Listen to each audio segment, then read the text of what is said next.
sou Ângelo, professor de Biologia, e hoje eu estou aqui para falar especialmente para os alunos de enfermagem, tá? Da Universidade Santa Rita. Então, você que está fazendo enfermagem em Santa Rita, aqui de São Paulo, Zona Norte, esta aula é uma revisão para você. Então, aqueles que estão visitando o canal e que estranharem um pouquinho o avanço do conteúdo, é porque é um conteúdo especial de revisão, mas que pode ser útil para muita gente nesse caso. Então, vamos começar pelo seguinte. O assunto é sistema cardiovascular. Então eu vou começar com o conceito de sistema cardiovascular, tá? Primeiro, é um sistema fechado, né? Onde em nenhum momento o sangue, em situação normal, vai extravasar para fora dos vasos sanguíneos, tá? Não tem comunicação com o lado de fora. O fluido, que é o sangue, circula sempre em um circuito fechado de artérias e veias, tá?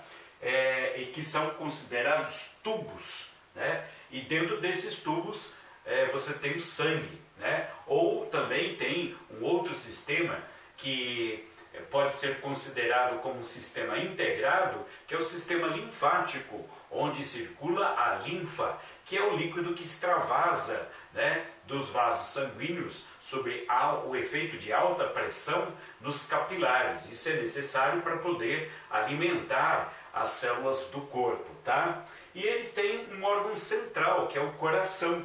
O coração é o órgão central do sistema cardiovascular. Então o coração, ele exige muita atenção, e muitas informações giram em torno do coração, no caso, porque ele é um órgão muscular oco que funciona como uma bomba propulsora, né? Então ele bate, ele faz um bombeamento e empurra o sangue para fora dele. O tecido muscular que forma o coração é um tecido especial, né, chamado de tecido muscular estriado cardíaco, que é um músculo rápido e involuntário, tá? Existe uma divisão de todo esse sistema, tá? Essa divisão, você tem um sistema sanguífero, né, que é um modelo de transporte de sangue, sanguífero, né, movimentação de sangue, cujos componentes são os vasos condutores, artérias, veias e capilares. E o coração, que pode ser considerado até um vaso sanguíneo modificado ou ramificado, tá? Para não fugir ao conceito de sistema fechado, tá? E também tem os vasos condutores de linfa, que é o líquido que extravasa, né, a parte do plasma que extravasa dos vasos sanguíneos. Capilares linfáticos, que são pequenininhos, vasos linfáticos, que são um pouco maiores, e os troncos linfáticos, que são grandes ramificações que concentram, recolhendo todo o fluido da linfa e desembocando em veias específicas, tá? Devolvendo para o sangue o fluido que ele perdeu ao longo de sua viagem pelo corpo nos capilares. E temos também os órgãos hemopoéticos, representados pela medula óssea. Hemopoéticos são os produtores de sangue, né? O principal representante aqui é a medula óssea, e pelos órgãos linfóides, como o baço, por exemplo, e o timo, né, que produzem aí uma certa quantidade de glóbulos brancos do sangue, né? Então esses glóbulos brancos ou leucócitos são parte integrante do sangue circulante, tá legal? Bom, a situação em que se encontra o coração. Situação quer dizer como ele está dentro do corpo. Aqui é uma imagem do tórax, né? Ele está situado na cavidade torácica, atrás do osso externo, né? Acima do músculo do diafragma, sobre o qual ele repousa em parte, né? Que você está vendo que ele está deitadinho aqui e só uma parte. Então esse coração está de frente para vocês. Então esse aqui, né, é o lado direito do coração. Em parte ele está repousando. Essa partezinha mais escura já é a aurícula ou o átrio do coração, né, no caso direito. Aqui tem o esquerdo, essa bochechinha pequenininha de nada, tá? E aí o que ele acontece? Ele está no espaço reservado a ele, chamado de mediastino, né, compreendido entre os dois sacos pleurais. O que são sacos pleurais? São bolsas que contêm os pulmões, tá? Então essas membranas esbranquiçadas aqui, onde os pulmões estão em seu interior e são protegidas por esses sacos pleurais. Assim como o coração é protegido pelo pericárdio, os pulmões, que são seus vizinhos, são protegidos pelos sacos pleurais, tá legal? Bom, o coração, ele tem uma parte muscular bem desenvolvida e essa ponta aqui, esse delta aqui, bem abrupto, ele é chamado de ápice do coração. E aqui é a base do coração. A base do coração é onde o coração está preso ao corpo. E aqui nós podemos observar uma coroa de vasos sanguíneos, né? Então você tem aqui os vasos de base. O que são vasos de base? São os vasos através dos quais o sangue chega ou sai do coração. Tem suas raízes situadas na base desse órgão, que a base é aqui, a parte de cima é a base. Quais são esses vasos? Então tem a veia cava superior, né, a veia cava inferior, que desembocam no átrio direito, né? Você tem, então chegando ao coração, você tem as veias pulmonares direita, as veias pulmonares esquerda, que também estão chegando ao coração, respectivamente, né? E aí elas vão desembocar onde? Elas vão desembocar no átrio esquerdo, tá? Então, dois tipos de veia, as cava e as pulmonares. Veias cava são superior e inferior, veias pulmonares esquerda e direita. Tudo isso está chegando ao coração. E o que está saindo do coração? Estão saindo as artérias, né, como a pulmonar, a artéria pulmonar esquerda, artérias pulmonares direitas, são duas aqui, né, há uma ramificação, e também está saindo do coração, né, a artéria aorta, Reparem bem que as artérias estão sempre saindo do coração, enquanto as veias estão chegando ao coração, né? Aqui é uma imagem do coração de costas para vocês, né? Como se eu estivesse de costas, vocês vendo o coração. Esse coração é como se fosse na posição do coração de você que está me assistindo. Então, como é que funciona? Por que ele está de costas? Primeiro, na posição posterior, porque eu quero mostrar os vasos saindo do coração e boa parte deles saem e chegam pela parte de trás, tá? Então, por exemplo, no átrio direito, onde está o átrio direito? Se esse coração é o seu, não é o meu, então o átrio direito é esse, tá? Então, estou aqui de costas, ó, direito, esquerdo. Então, esse é o direito. Então, ó, no átrio direito desembocam as veias cava, superior e inferior, superior e inferior, superior e inferior, né? Átrio direito, tá? No átrio esquerdo, onde está o átrio esquerdo? Vamos traçar essa linha aqui, ó, desses vasos sanguíneos que são das coronárias, ó, vamos traçar aqui mais ou menos uma meia-lua. Então aqui é como se fosse um meridiano e essa parte daqui para cá é o átrio esquerdo, essa bochecha aqui, ó, tá? No átrio esquerdo desembocam as veias pulmonares, ó, veias pulmonares, duas de cada pulmão, onde desemboca as veias cavas no átrio direito, onde desembocam as veias pulmonares no átrio esquerdo, tá? Ok? Então vamos lá. Também tem o esqueleto cardíaco, uma situação muito interessante para que vocês entendam. Por exemplo, o coração ele é um órgão muscular, ele está sempre pulsando.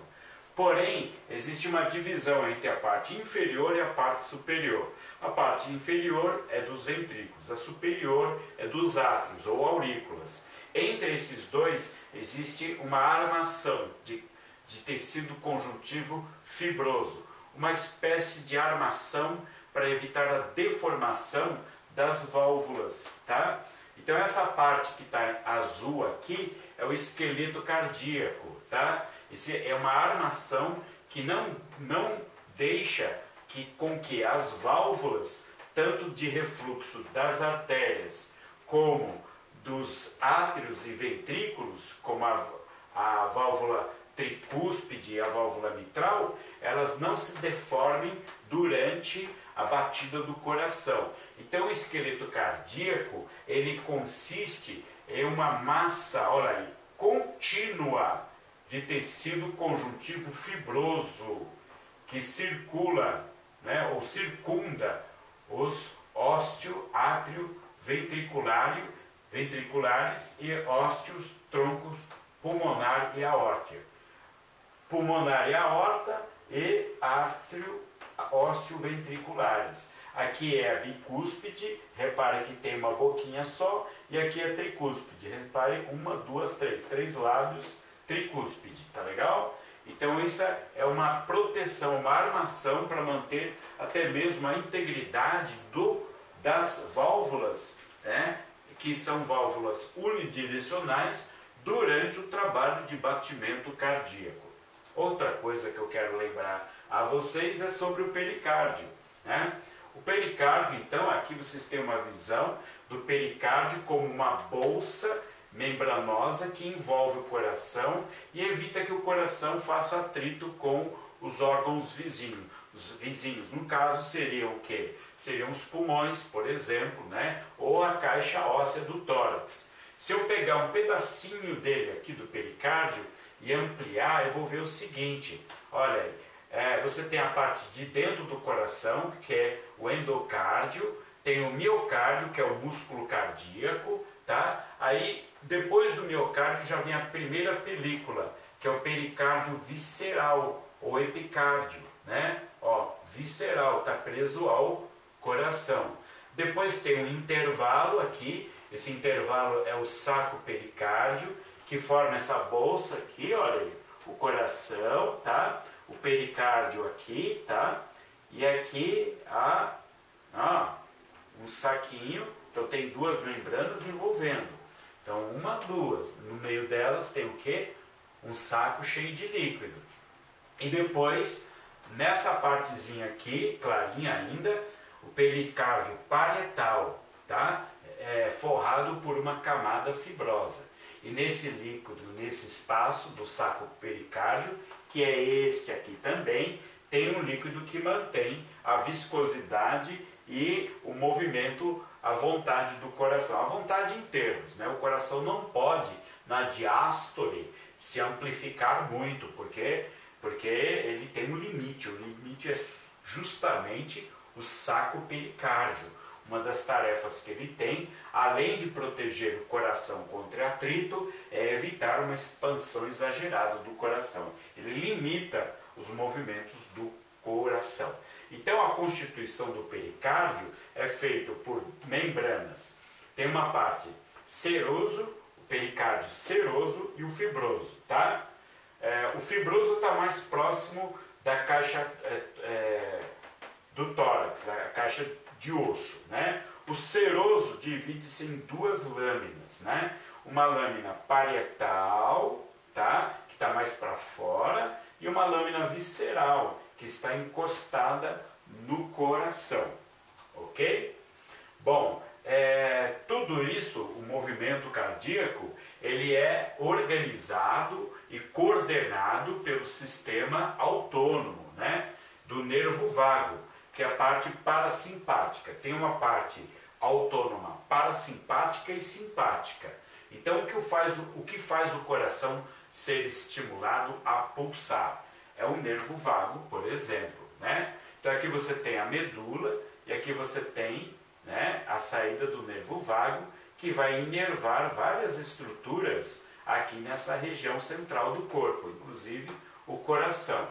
Então tem um automatismo cardíaco, que é a capacidade de funcionamento automático do coração, controlado pelo nervo vago, que atua inibindo, ó, parasimpático inibe, e o simpático, que estimula. Então o simpático estimula, o parasimpático inibe. Simpático estimula, parasimpático inibe, tá? Então chega do sistema nervoso central um estímulo para ele, esse estímulo é entregue ao coração e depois o que acontece?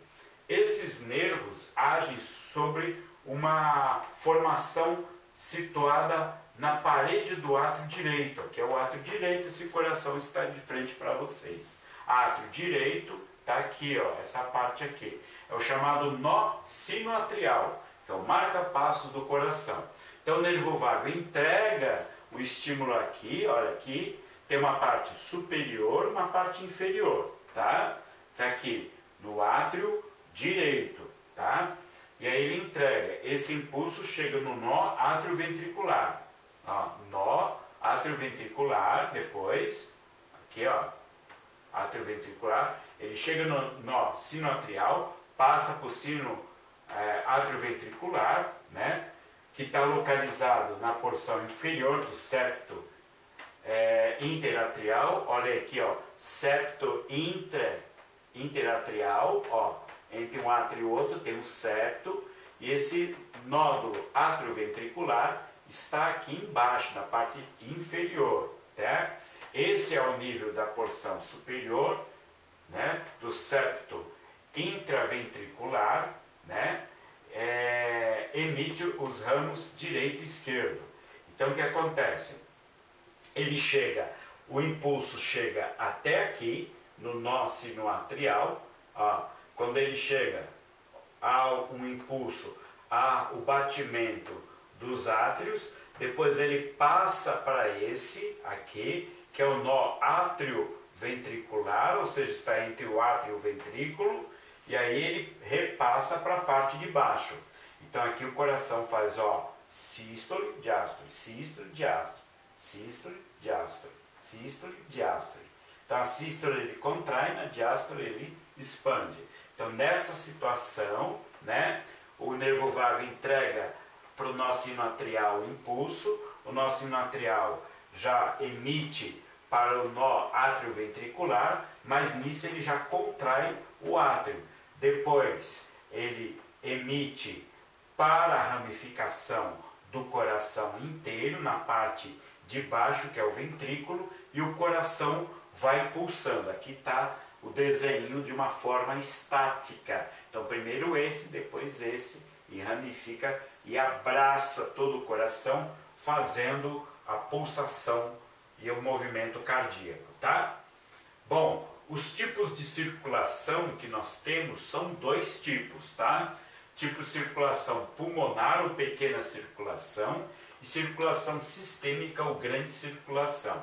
A circulação pulmonar ou pequena circulação, porque é a circulação onde o sangue chega, né, pela veia cava superior e inferior, enche o átrio direito, a válvula tricúspide se abre, entra no ventrículo esquerdo, o coração bate, né? E aí o que acontece? A válvula se fecha e o sangue é desviado por aqui, vai para a artéria pulmonar e chega aos pulmões, tá? Como os pulmões estão próximos do coração, a gente chama a circulação pulmonar também de pequena circulação, tá? Então ele tem início aonde? No ventrículo direito. Ele é bombeado para uma rede de capilar dentro dos pulmões. Depois de sofrer a hematose, que é a troca de gases, o sangue oxigenado retorna ao átrio, agora esquerdo, do coração. Então, ela pode ser resumida como a circulação coração, pulmão, coração. Circulação pulmonar, coração, pulmão, coração. Ou pequena circulação. E aqui o esquema da grande circulação. Como vocês podem ver, o desenho já denuncia que o caminho é longo, né? Ou circulação sistêmica. Tem início no ventrículo esquerdo do coração, aqui, né? Justamente por causa disso, o ventrículo esquerdo é mais forte. Então a rede de capilar dos tecidos, né? E a troca gasosa lá nos tecidos, ó. Isso aqui representa um capilar, aqui tem os órgãos como os rins, o fígado, o intestino, tá? Até mesmo os pulmões, o cérebro, todos os capilares do corpo recebem o sangue da grande circulação, que é coração, tecidos e coração. Grande circulação ou circulação sistêmica, ok? Espero que vocês tenham entendido, espero ter ajudado vocês e eu volto numa próxima vez para falar de outros assuntos relacionados, tá bom? Muito obrigado pela atenção e um forte abraço. Tchau!